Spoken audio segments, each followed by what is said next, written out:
This is the Purple Passion Project with host and clinical sexologist, Dr. Stacy Friedman. This is your go-to podcast for raw, real, and irresistibly juicy conversations about sex, intimacy, connection, and everything in between. Whether you're feeling a little stuck in your love life, curious about what turns you on, or just craving conversations that actually matter, you're in the right place. So now, please welcome the host of the Purple Passion Project, Dr. Stacy Friedman. What do you get when you mix purple, passion, and permission to be your true self? This podcast. Hi, I'm your host, Dr. Stacy, and this is the Purple Passion Project, coming to you live and unfiltered. This is the show where we talk sex, intimacy, connection, and everything underneath the surface, because let's be honest, small talk is boring, and you are here for the good stuff. So relax, drop your guard, and get ready for truth, laughs, maybe a few gasps, and a whole lot of passion. So today's guest is a brilliant, bold, and completely in tune with her mind, body, and science. Amethysta, also known as Amy, is a Ph.D. chemist, a certified hypnotist, and a sensual explorer, transgender woman who just celebrated her Hoochiversary, which is the 1-year anniversary of her vaginoplasty. So we're taking her from the lab to the bedroom, and she is here to share her powerful story of transformation, pleasure, how identity is not just a queer issue, it's a human one. So get ready for some juicy information, some wild insights, and honesty, conversation about post-op orgasms, science of gender, and what it means to feel everything. So we're going to bring, let's see where we're going to get her on here. There we go. Hello. Hello. Hi. My gosh, I've never had such a good introduction. Well, great. Well, listen, purple has to be special, right? It does. We were saying we're also purple.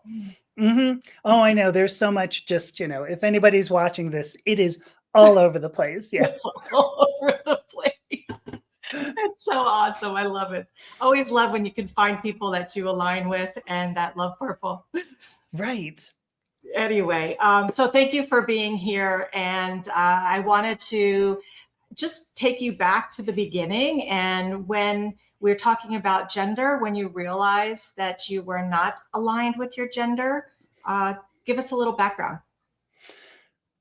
I can remember being maybe 4 years old, maybe 5, when, I could look at my sisters and just thought, well, I'm the same as them.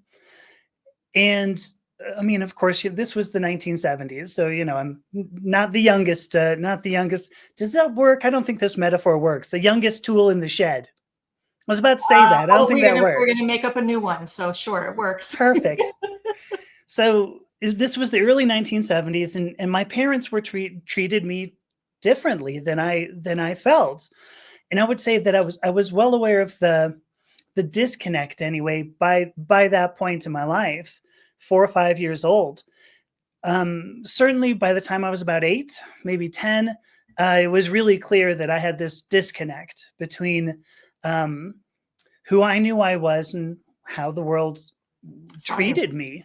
Right. Yeah. And more than saw me was we have these, Western societies so big on, well, everything has to be blue. Oh, you've got this blue this and blue that. And believe it or not, actually, I really loved purple when I was a kid. This isn't just a new thing. Right. But I couldn't really have it because, purple was a girly kind of thing, and nobody wanted me to be at all girly. And then puberty set in. Oh, wow. That was, yeah. When I'm already uncomfortable, when I already feel completely disconnected from my body, one of the last things you need to do is have your body change completely and your whole social system change completely. It was a very traumatic time for me. And I just, as a super quick aside, this story here, in Western society now, particularly in the US, let me say that, Right. we want to restrict gender affirming care from youth because we say they don't know. But the thing is, most of us do. It's untrue. It's not This is not something that we go into lightly. Any of us, all of us, figure out who we are. And I would say easily by the time you're 12 years old, 13 years old, 14, you know enough about yourself to make some of these decisions. I certainly did. And I knew by about 12 years old that ultimately I would transition gender. It did take me a while to get there, but Yeah. but I knew I would. So those are the early days in a nutshell. I mean, it's like saying to people, well, when did you know that you were straight? You know, I know that gender and sexuality are different constructs, but you hear that with people that are gay or lesbian or anything. They'll say, well, when did you know? It's like, well, I just knew I wasn't attracted to someone of the different opposite sex. Same thing with gender. Right. Like you just feel like you are just doing what you're doing. And when you're young, it's almost more pure. And it's almost more, Right. I don't know. I just feel like it's something that we have to listen to. Yeah. It's Sure. less of a performance. I mean, as we get older, we want to blend into our environments, right? And so we'll do whatever the other kids are doing. We're going to get a nose piercing. We're going to do whatever the other kids are doing. When you're 8 or 10 years old, I don't think there's much performance there. And so I agree with you. Yeah. Yeah, I agree with you. I think it's I think it's much more pure. I also believe that there's a pretty strong connection between gender and sexuality, but we can get into that later, Ms. Yeah, absolutely. At the time. Absolutely. And so as you were figuring things out, how did you notice that emotionally you were dealing with things? Because I'm sure that, like you said, as you were getting older, you were being treated and looked at differently that didn't seem to match with what you were and versus your sisters and things like that. So what was that experience like?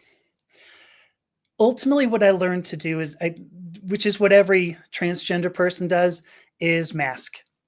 Every autistic person, same. We learn, and I'm not equating the two. I'm not equating being transgender with being autistic, but we learn just not to express who we are. We shut it down. Shut down. Yeah, and I, certainly until I would say I shut it down.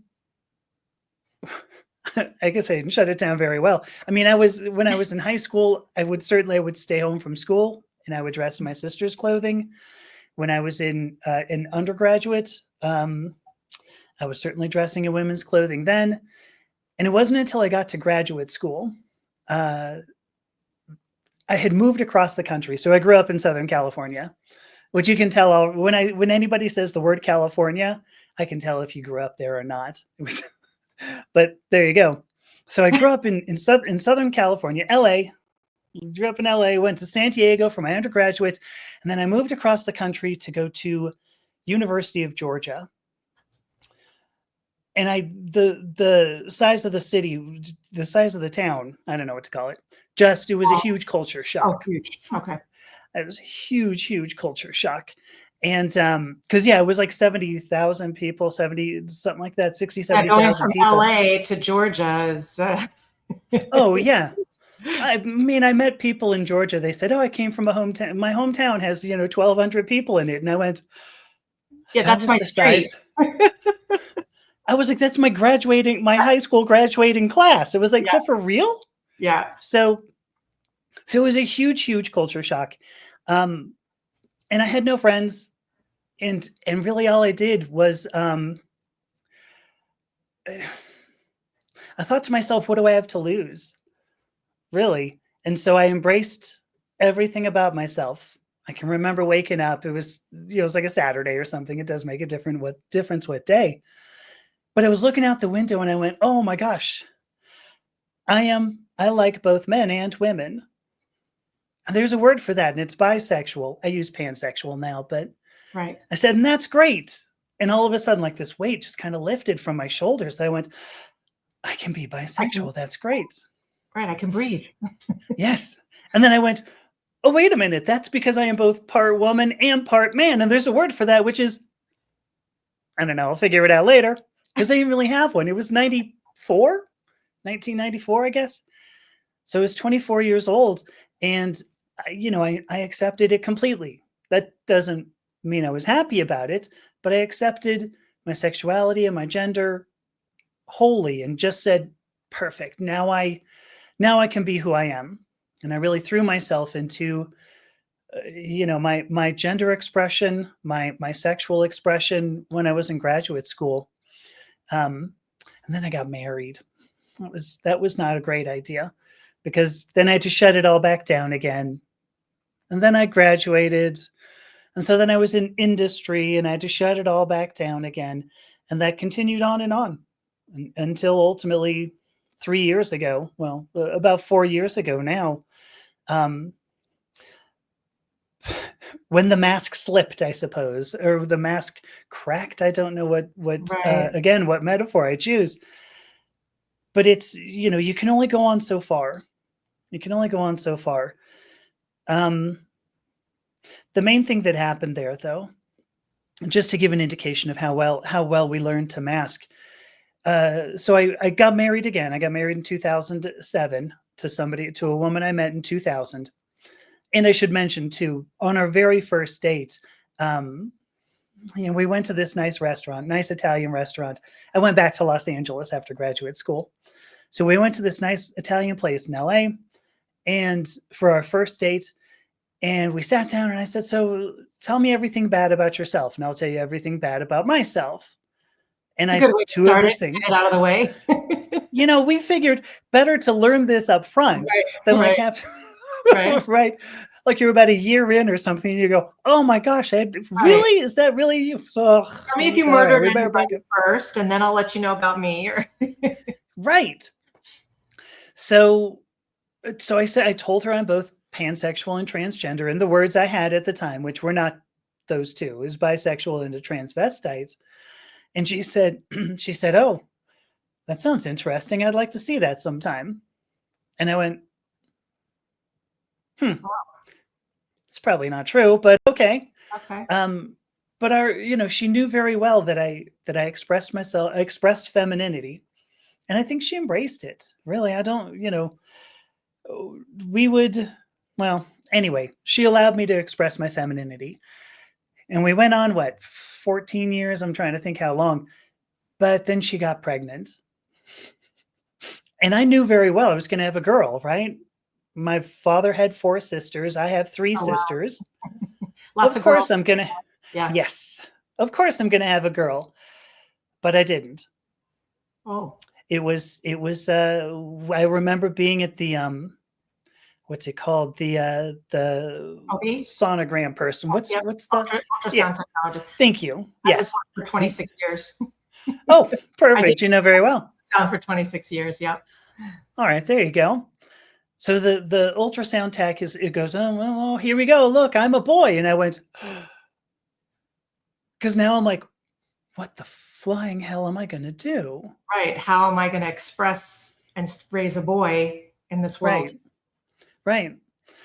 Because I was in my head, and whether or not this is true, this was the mantra that was running through my head. Boys need fathers, and fathers are men.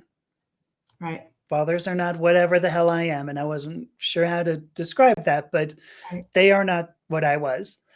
And so I had to bury that. I said, I can't be that. I've got to throw it all away. I've got to let it go. I've got to push it so far down, it never comes back up. And I will just tell you flat out, when you do that to a core piece of your identity, of course it does. It comes back up and it hurts the whole time. It's almost like it comes up with a vengeance. Mm-hmm. Yes. Yeah. You cannot mask a core piece of your identity forever. Right. It's just not how it works. Right. And that doesn't have to mean your gender. That doesn't have to mean that you're transgender. It doesn't have to mean that you're gay or a lesbian. It could be, I don't like going to church. I don't like the steamed broccoli my mother makes. I mean, there are things that you can mask. Who you are. It doesn't, like you said, it doesn't matter who you are. It is just who you are. Who am I? Right. Not even just sexually, gender-wise, just who am I? What do I need? What do I want? I remember just a real quick story. When I met my husband, I said to him when I first met him, I said, I'm going to tell you exactly who I am, what I need, what I want, and we're going to have that conversation. And I didn't want to hide any part of me, because in a Yeah. marriage or even in a relationship, if you're not able to be 100% who you are, and I'm not just talking about personal physical relationships, business relationships, friendships, then you're not real. You're not giving others the special person that you are. Right. So, And you, I think you atrophy. I oh think you yeah, atrophy when you do that. yeah. Because it was, it was 2021, and I had a really big breakdown. Well, I've always struggled with mental health. Actually got much better when my son was born. I cleaned up a lot. I started meditating. I started running again. I used to like to run. So I started running again. Almost like you have something And to live for, something to be there yes, for. yes, well, right. Because I figured if I don't, I was really surprised when I hit 30, for what it's worth. I remember my 30th birthday, which incidentally, my wife came to my came to my 30th birthday before we were dating. But I remember being at my 30th birthday thinking, I would have certainly guessed I would have died of some STD, some overdose, done it Something. myself. Yeah. But I didn't. I made it. And so I was 41. Yes, 41 when our son was born. And I thought I better clean up or I'm not going to see this kid get to high school. Just a quick aside. My son's first day of high school is today. Is today? It's today, Oh, yes. Yeah. amazing. It's amazing. Right? Oh, I got So I did it. Right. I that's didn't awesome. think that. Right. I didn't think that when I was telling the story, but so in any event, I thought, I'm not gonna make it. So I cleaned up, buried everything as deeply as I could. And it was 2021 comes along. My kid's now 10 years old. And I would have been 51. And I had this big, huge breakdown. And my wife takes me aside and goes, listen, I think you need to explore your gender identity. And I said, no, cannot do that. I cannot do that because boys need fathers and fathers are men. Just kept going through my head. I couldn't stop that continuing phrase in my head. Societal standard of what it means to be a man. It is absolutely. Yeah. Yeah. Yeah. No, it was absolutely. And I agree with you. So, but I, when she said I needed to do that, I took a step back and I started really, really thinking. And 2022 was definitely a tumultuous year. I can say that much. But so And yeah, now do you want me to jump we're into that story? in 2025 and you're celebrating a Hoochiversary. So My Hoochiversary. obviously you've been through a lot the last few years. And so, this whole journey that you've been through exploring your gender, you're finally at a place, hopefully it looks like that you're happy and you're being true to you. And so what kind of surprised you most about this whole post-op situation that you've been through, and how are you feeling emotionally, spiritually? Well, spiritually, I feel very whole. Wonderful. Yeah. There was something I did. The biggest thing that I didn't expect, and there's just getting to the point where I transition was tough. But one thing that I didn't expect, because there's a whole story there that if you want, I can tell. But I never expected to get surgery because I just didn't think I needed it. I Right. was mostly okay with my body, I thought. But then at some point, I don't know, maybe a year or two in, I remember I was being intimate with my wife. So, but I remember looking down and going, "Oh, I wish I had one of those," and then going, "Oh my gosh, I can get one of those first of all," and then went, "I didn't realize I wanted that." So Just hit you. yes, and we went to Thailand to get it done because perhaps the United States healthcare systems. Yeah. No need to Just stay a grim. anymore. So Yeah. I went to Thailand, which was a phenomenal experience, by the way. Wonderful. Really, really, oh my gosh. Yeah, I've heard great things. And I've considered moving there now for what it's worth. That's how beautiful I think Thailand is, especially to the transgender community. Right. But the question you asked, the biggest difference, the biggest surprise, I think you asked. I remember I was just reading on the, I was lying in bed reading. So we went to Thailand, we came back, we were there for a month, and it was probably September or so. So maybe 6 weeks after surgery. And I'm reading on my bed and I go, oh, well, I got to go pee. Put my book down. I went and peed and I came back and I picked my book up and I went, I said, how amazing it is that I can just put my book down and go pee. And my wife looks at me and goes, it's the little things. And she goes, well, what do you mean? And I said, well, it's not, I mean, it was because it wasn't just like go and pee, because it used to be, and this is, before I went and got surgery anyway. So up to the point where I had surgery, put down the book and then I go into the bathroom and lift up my skirt. Right. And now I'm looking at something that I didn't realize was a pain, but was. I got to disentangle myself from a pair of panties. And I got to sit down, and you sit down and you pee and you realize this doesn't sound quite right. Because once I realized, no, I do want to have one of those. Right. Anytime I went to the bathroom, I'm like, this is awful. And then you put, you have to shake, right? There's no like getting the tissue and cleaning up, pull the panties up and you got to rearrange yourself at least a little bit. And then you got one more shot of that guy. Yeah. Before you drop the skirt down. I did not realize, and this is just going pee once, right? Right. That you could just pull down, wipe, and then go back up and go back to bed. Yeah. I didn't realize there was so much energy that I had invested into something, into a piece of my body that I didn't care for. And it was not even clear. And how many times do you go pee every day? If you're drinking enough water, 6-8 times a day, right? Mm-hmm. Multiply that from 52 to the end of my life, even if it was just that, right? 30 years, that's a long time. It was like an aha moment for you. It was. There was a tremendous release of energy that I didn't realize I had wrapped up in not caring for a part of my body. It's amazing how sometimes it just takes one experience or one moment for it to click. Yeah.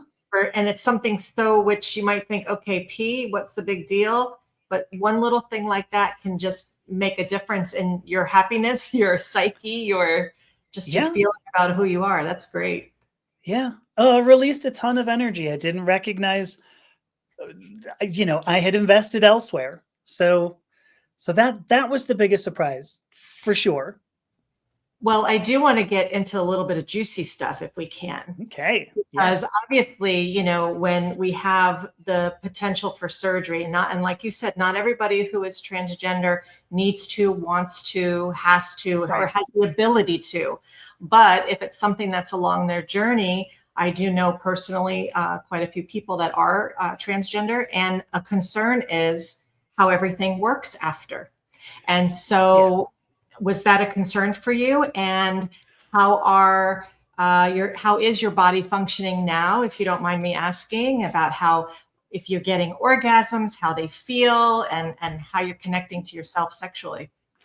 Oh, I think that was probably that's a good sign. Well, probably my biggest concern was, will I be able to have an orgasm? Mm-hmm. Because no matter what, I know I've spoken to people who got vaginoplasties and went, it doesn't look quite right. I'm going to tell you, I thought to myself, listen, as long as it doesn't look like, who gives a shit what it looks like? Yeah. Well, I get people who, right. There are people who say, well, listen, I want it to look like a cisgender vagina. Right. And I understand that. My main goal was just to get rid of pleasure. Twig and two berries, and still be able to get an orgasm. So that meat and two veg, as long as I got rid of that, I'm cool. And then I was concerned about an orgasm. So I didn't really care how it looked ultimately, but I was very concerned about orgasms because I really like sex. I'll just say that. I find it difficult sometimes, when people go, hey, I'm not that into it. And I'm like, huh, gonna You have to do move you. on. Yeah. Or don't do you, I No, suppose. Don't. don't. Yeah. Yeah. That's your affair. So I'll say this much. So I got the surgery. You walk around. We don't walk around. I laid in bed in Thailand for a week. Mm. When I was telling the I ended up with a relationship with the hospital in Thailand because I did a whole vlog series of I'm going to Thailand. Here's me actually getting there. I think I actually did a video the day I got surgery. Oh, wow. Maybe Mhm. I was, by the time I got there, people were like, now I'm interested. How's it going to work out? Right. So I started doing that. But then I laid in bed in Thailand for a week because this is what they do. So I was going to say I got this relationship with the hospital, and I took because the hospital the one of the directors at the hospital said, well, how would this have worked in the United States? And I said I would have gotten a night in the hospital and they would have sent me home. And he Yeah. looked outraged and went, wait, what? That's dangerous. And I said, yeah, That's I mean, healthcare. this is right. But I stayed there for 8 days after surgery. Yeah, it was, and I couldn't wait to get out. By the way, by the time I was going home, I Of was like, course, but at least you knew you were safe and there was oh support my there if you gosh. needed. Yeah, It's a big yeah. procedure. Yeah. This is part of why I'm saying it was so amazing. But I don't know where I was gonna go. Oh yeah. So anyway, I had a catheter. Once the catheter came out, I will say this. That first shower was the Weirdest. weirdest. Oh my, it was so because I'm just going like this. I'm like, oh, I'm gonna wash my armpit, right? Right. Right. Because I should mention I got a little bit of augmentation, not much, but I got a little bit just to sort of fill in like a little bit of cleavage there. But I go to wash my arm and I'm like, what the? What I happened? got home. It was like I got more stuff there. That's weird. Then I'm like, okay, wash, and I was just like, I got nothing to wash. It was the greatest feeling. I was like, No, I know what you mean. I know what you mean. I know, because I learned that later on. Come on. Yes, no, I learned that later on that it's Right, just a right. different Well, that's type of interesting cleaning. because you have to learn how to clean something different. I mean, it's almost Yes, like when you have kids and then you have a boy or a girl and they have the different parts and you're like, okay, well, I've always cleaned with a boy. Now what do I have to do with a girl? Do I open it? Do I stick it? What do I do? right, right. Yeah. I totally had to. At some point they go, listen, we want you to go learn how to pee again, and I was like, Okay. I'm probably cool with that, But the first time I sat down, I was like, how come I'm not peeing? What's weird is that they were the muscles. I don't know how to put this. When you have a penis, you use different muscle. You have to relax certain muscles to let flow go, and tighten other muscles in order to push everything out. I'm doing And that it right reverses, now. I'm right? practicing. For me, it reversed, or it seemed like it reversed entirely. Huh. So what I needed, so I felt like I was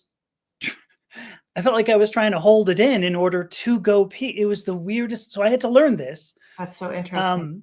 Yeah. I mean, it took me not a really long time, 3 or 4 days before, I was okay. But that was a very strange thing. They also told me, and Dr. Warapon, if you're out there, sorry to be telling this story. They told me don't touch anything for about 3 months. Yeah, 3 sure. months. Well, there was one day, it's about 6 weeks in. It was about 6.5 weeks in. The family was out of the house, and I thought, what would happen? Right? I'm not going to touch I didn't anything. listen to my doctor. But I think, I'm not going to touch much, right? I'm just going to kind of feel around. Just the tip. yeah. What do we have down there? Let's see what's going on. And I had the most mind-blowing orgasm I have ever had in my entire life. Wow. I continue, I'm breathing shallowly now, just thinking about this. It was so, now I'm sorry, now I'm stammering. Anytime I talk about this, All right, we're all getting a little. I'm gonna need to open the door if you don't mind. Give me a sec. Every time I talk about this, I start to stammer because it's hard to describe. Well, it's like when I everything was came together. yes. Made sense. There's I mean, because when I first started hormone therapy, let me start with that. Because when I started hormone therapy, I stopped having orgasms that were like body centric, like part centric. Maybe I should say that. And it started turning more body centric, and I was like, wow, like my whole body responds to this now, and it's phenomenal. And then I started getting became almost like spiritual. Like it became this, like not just not just body, but even almost spirit kind of response. Experience, like a Yeah. full body experience. Yeah. And that was before I had surgery. So now when I do have an orgasm, and I love them because just, you know, yeah. All right, there we go. Now we need to go open the door again, but they're so amazing because they just feel, I don't know. It feels like the only way I can describe this, and it's not going to make sense, but I'm going to say it because this is what I have been trying not to say, but I feel like it's like I recognize it. It's like a sense of almost coming home. I don't know how to. No pun intended. Coming home. Right. I didn't mean that. But it's kind of like that. Like I it's like I recognized it, but I knew I couldn't, but I knew I did. And I knew that it was the kind of sensations that I should have had, but I didn't. So, I mean, I don't know if this makes any sense. I don't want to say like it felt to you. That's all that matters. No, I'm just kidding. No, but it does. It's because I think when you go through this journey of just not being you and having to suppress who you are, and then all of a sudden having this experience that just made sense and allowed you just to connect the mind, the body, the spirit, the energy, everything that made you you. And once again, goosebumps. It totally makes sense as to why you would feel this way. And I can only imagine you just sitting there. Not that I'm picturing you afterwards, but I'm picturing you afterwards, just sitting there, just going, this is me. Like, just, wow. Yes. After that very first one, I just laid there thinking, this is how it's going to be for the rest of my life. That's awesome. For the rest of my life. That's awesome. And I may have touched myself the next day, but possibly the day after. And we won't tell the doctor that either. I only said may, Dr. Warapon. Don't.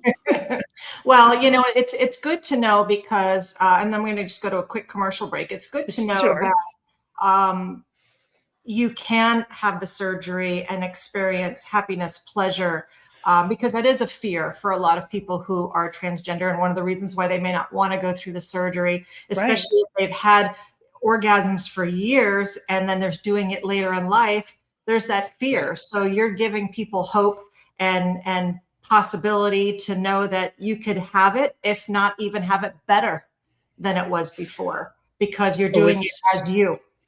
Right. It is so much better now. So much. I think I'll just put a period there. You wanted to go to commercial, so I should probably just do a quick commercial and then we'll come back and finish chatting because I'm loving this conversation. Be back in a minute. Cool. If you enjoy these podcasts with Dr. Stacy, imagine the results you can get from a personal coaching session. As a clinical sexologist and certified sex coach with over 2 decades of experience, Dr. Stacy helps people just like you reignite passion, explore their desires, and break through blocks that may be holding you back, solo or with a partner.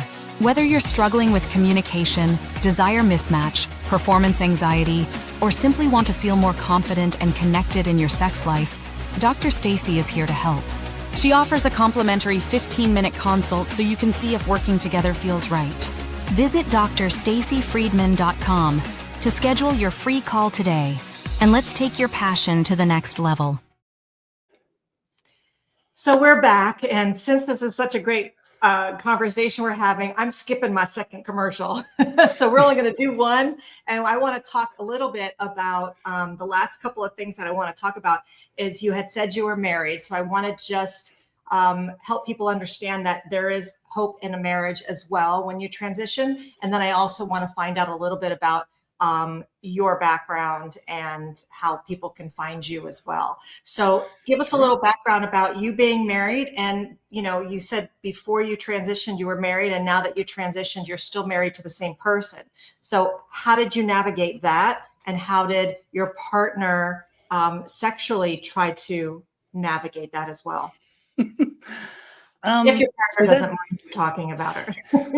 No, and she knows that we were going to have this conversation. Okay. But and for what it's worth, I did a whole live stream on my own. Okay, good. Talking about some of this. So I mentioned when we a very first date, you know, she knew that I was transgender. Right. So the other thing too about the two of us, let me get there. So she knew this about me. And when in 2021, when she said, please go explore this, I told you that I told her no. I said, no, I can't do this. By about May of 2022, I remember we had a conversation, and I said, listen, I had a metaphor. I had like a whole story. I said, because we both grew up in Los Angeles. And if you grew up in Los Angeles in like the 70s or 80s, you know, because it's a big thing to go and get the hose, right? You're in this, it's summertime, it's like a bajillion degrees, whatever it is. If you're not using Freedom units, that's about a bajillion degrees centigrade. It's pretty close. I don't know what the conversion is between bajillions, but getting the hose. Anyway, we're talking math. I know, I'm sorry. Sex, brain, math doesn't work together. You've got the hose though. It's hot. You go like, oh my gosh, this is great. Pour it over your head, maybe something like that. And so I said, you know, I'm thinking about expressing, because right at the beginning of 2021, I said, oh, well, then fine. I'm going to let my hair grow out. Because I used to have very long hair, waist length hair when I was in graduate school, dyed black, blue black, and I had lovely eyeliner all the time. So I remember I painted my toenails. I was letting my hair grow. And I said, we're talking in May. And I said, listen, I feel like it's summertime in LA. And I turned on the hose, right? And I got a little drink and I'm like, oh, this is so great. Oh my gosh. I was so tired. I was so thirsty. And so I put a little bit over my head. And then I was feeling a little bit better. And then I realized the water is coming more and more out and out and out. And suddenly I looked at the spigot and like the top pops off of the spigot. And then the spigot itself comes flying off of the house. And I'm just laughing and dancing in this water that's, you know, coming out at me. And I'm turning around going, oh, old man Johnson's going to be pretty mad at all that water going down there. But I don't care because I'm so happy. And I said, I'm sorry. I'm going to cry 1 second. I said, I'm sorry. I can't put the water back. And she said, okay, well, pardon me, sorry. Okay. She said, well, then I think it's time for you to transition. And I said, oh, really? You would let me do that? And she said, no. You have to let yourself do it. Oh, I love that. Yeah. So July 7th, I put on my first patch, my first estrogen patch. I had my wife sit there when I went to the clinic. I worked with somebody online the whole time, right, and continue to work with somebody online, which I highly recommend. if you struggle to find gender affirming care, there are many places that can do it over the internet. Anyway, I didn't really want to do it. Still didn't really want to do it, even though I couldn't put the water back. It's a big commitment. It is. It's a huge commitment. And every step that I've taken, I've gone to my wife. Are you sure this is okay? Are you sure this is okay? Are you sure?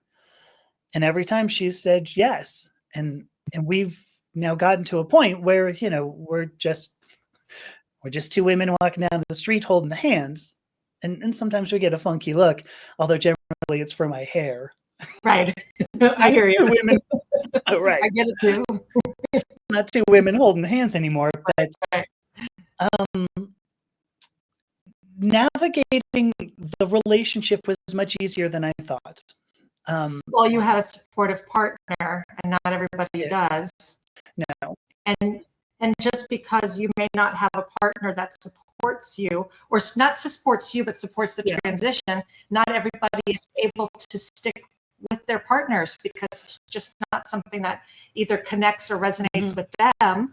Doesn't mean that they're not approving of the transition. It just means they may not be able to be there for the ride. Yes. And you got very lucky to have a partner that understood that love was more important than what's on the outside. Right. You know, and that's incredible. A quick story there, because in 2001, a few things came together. That's not all that important, but the beginning of 2001, I realized, you know, I don't have any responsibilities. I had been dating who's now my wife for 8 months or so, right? Something like that. But I had no other responsibilities. I had a bunch of money. And I remember I sat her down on the floor and I said, I think I'm going to transition gender. This was 2001. And she said, oh, okay. I mean, I love you for you, so go at it. My family might think it's a bit weird, but we'll handle it. And we hadn't even been dating for a year, I don't think. So I was going to do it, but it was really difficult, even in law, through a lot of obstacles. And so obviously I didn't. So she was well aware that this was, you know, a possibility, if nothing else. Possibility, right. And she, even at 8 months, she was still there. Right. I think intimacy, we have navigated intimacy. I think I've made it worse because I don't know how to put this. Before I got surgery, once I started transitioning, it was my, I'm struggling. I apologize. And I'm not even crying either. I struggled to connect. I struggled to connect sexually. It was strange because I'm looking at my body, my skin's getting softer. You know, my hips visibly widened. I mean, I responded to estrogen much better than most people at 52 would have. There's a biochemical reason I won't go into, but so I'm looking at my body and I'm looking at my face changing and my hair growing, and I, you know, I'm looking at myself going, well, I love how I'm changing, but I really felt uncomfortable with my body changing, but then there still being parts that were indicative of, you know, the last 52 years, especially 22 years of us being together. So intimacy was difficult because I had this cognitive dissonance. Yeah, trying to figure out the connection of mind to body. That's not easy.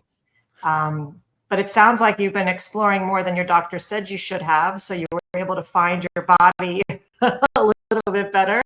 Yes. And so, you know, for people that are wanting, I just wanted to get a little advice from you and then we can close out. But for people that are wanting to transition and live more authentically, not even necessarily surgical, but just to be who they are, you know, even if it means the staying away from or straying away from the societal expectations, what kind of advice would you give?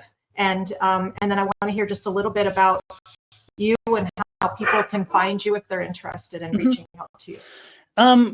For what it's worth, I think the two stories are intertwined. Because when I started transition, I started writing, and I've never been a writer like in my life. I never thought that I would want to write, but I started writing about my own story, and I thought, well, I'm just writing for myself, and that's fun. But then I had other people who read what I wrote because I posted it on Medium, and they said, "Oh yeah, this is my story too." And I thought, "Oh well, okay, I'm talking about the transgender experience." And then I had other, as I started thinking about outside gender, when it turned into sexuality or identity, I had gay and lesbian and bisexual and everything else come up to me and go, "Oh yeah, that totally is my story." And so I thought, great, so I've got a queer type story here. And then the more I thought of it, I was like, well, but everybody, I don't care who you are, cisgender, transgender, Right. gay or straight, you have to look inside and see who you are. I think we both discover and develop that. Unless you try to experience something, you're not going to know if you like it, right? I mean, you can't. Do you like broccoli? Who knows? I haven't eaten it, So you have to experience, and then you have to continue experimenting. Right. And I know that sounds. I mean, at this point, it sounds almost, superficial what I'm talking about. But I think that is the human experience. I think people need to know that first step. And you also do hypnotherapy driven work, right, on identities. So yeah, obviously that's going to help people navigate the transformation as well. Yes. Right. So tell us just a little bit of how that works and how people can find you if that's something that they want to do. Yeah. The way I never, I was in management for a long time. So I was a chemist, then I was in technology, and then I was in management in technology. And I never thought I was good at talking to people. Never thought I was outgoing, never thought that I was at all, whatever. Effusive, there's the word I was looking for. I don't know who talks like that, but you're doing fine now. right? So I never thought that's who I was. But once I transitioned, all of a sudden I was like, oh, I can talk to people. I can write. I can be vulnerable, because all of a sudden, I felt like myself, and I was happy to share this story. So when I went through my transition, so you mentioned I had my first Hoochiversary back in July there. Right. I love that. So we came back from Thailand in August. So where was I going with that? Anyway, had my first anniversary of the surgery, and that would have been, so sorry, I'm trying to, my whole transition took from July 7th of 2022 to July 11th of 2024. Okay. So it was 2 years and 4 days. If you ask most transgender people, they take 3 years, 5 years, a decade to do this. I never thought that was a big deal, but I completed a social transition in about 6 months, and then a medical transition 18 months later. And I didn't think this was a big deal, but anybody I spoke to was like, how the hell did you do that so fast? And I said, well, I just made a list. And they said, well, how did you know what to put on the list? And I said, I did a little bit of research. How did you know what research to do? And I thought, oh, this is why I've been good at planning projects as a manager, is because I see a bigger picture. And I did that for myself, and then just now I can help others. I didn't think I would do that, but kind of on a lark, I started talking to people. Well, have you thought about this? Have you thought about that? And then I realized I'm just doing the same process I did as like an executive. You look at high-level business requirements, you come up with major goals, you set milestones, you put together a project plan, and then you get regular status reports. And I recognize this is a gender transition, but now that's what I do. That's my actual occupation. And then in 2025, I've added hypnotherapy into it. And the reason I did is because I think there are two major obstacles to gender transition. And you mentioned them, actually, by the way, and I love that you did. The first is just acceptance. You know, I am transgender. This is me. Right. And that's it. Yes. But then also believing that you're allowed to. That's the next big one. Giving permission. Mm-hmm. Yeah. And hypnotherapy is stunning at breaking down some of these low-level subconscious behavioral patterns that we hold in ourselves. You know, we continue to do them. It's the way our mind works. You know, it's not our fault, but that's why hypnotherapy is actually very, very useful for that. Change the message, basically, in your mind. Right. So that's what I do. And I mean, so you've seen there's a website that's down there, purplepawclan.com. That's how you can get in touch with me. All the information will also be in the show notes as well, in case people can't actually see the visual. Thank you. So they Good. can check it out. It is strange. Over the course of my own transition, I ended up building sort of a network of people that I know, as well as like other transgender women and men that I know, and people who just like voice therapy people, now surgery. I mentioned I have a relationship with a hospital in Thailand. Hormone therapy people. I mean, source for so many people, for so many opportunities. Yeah. So I didn't plan that. It all just kind of happened, and I realize now. I mean, as goofy as this may sound, and I hope I don't sound all hippy dippy, but once I started writing, so I put on that first patch July 7th, 2022. I published my first article October 7th, 2022. So three months in, by about November, I was like, and now I realize what my life's purpose is. And my life's purpose is to change the way that people think about identity and change the way that people think about gender. That we're not just a body, we're not just our psychology, we're not just our society, but we're a complex of all three, and a spirit and spiritual beings as well. And I love that. So that's where I've gone. It's the weirdest thing to be a chemist and talk about some of these. Right. Well, I'll tell you, a lot of times we get into our careers or our life work because of experiences. And I feel like that is the same with me. And I'm like, well, why am I a sexologist? I had my own personal issues that made me say, you know what, we need more people out there, because I didn't get the help I needed when I needed it because there weren't enough people. And my experience led me to where I am today, just as your experience leads you. And that's what probably makes you so successful and so knowledgeable and just being out there to make that difference for people who really need it. Yeah. I spent 52 years in pain, and I hope that I can reduce that duration for people who come after. That's amazing. That's amazing. Stop, you keep giving me goosebumps. I love it. But I really, Amy, I appreciate you coming here with such honesty, intelligence, joy, purple hair, keeping us from the, post-op pleasure to the science of identity, and just remembering that, discovering who we are sexually, emotionally, spiritually is not just brave, it's essential. Yes. And not just a check box to be this, I'm a male, I'm a female, this. It's a journey, and it deserves celebration and not shame. So really, really appreciate it. And Thank you. I look forward to keeping in touch. So thank you very much. So that is it for this episode of the Purple Passion Project with my Purple Passion friend, where we keep it real with just the right amount of spice. If today stirred something in you, let it. And if you love what you heard, subscribe on your favorite podcast platforms, on my YouTube at Dr. Stacy Friedman. And if you're ready to go deeper, follow me all over social media at Dr. Stacy Friedman for resources, tips, a place to find fun adult products, or just personal support. Until next time, stay curious, stay turned on, and never apologize.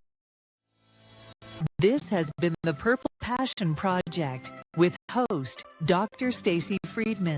Tune in each week as Dr. Stacy breaks down walls, busting myths, and gives you permission to want more with no shame, no filter talk. Check in every Monday, 7 p.m. Eastern, on your favorite streaming platforms. We look forward to seeing you next time. Be sure to visit drstacyfriedman.com to learn more.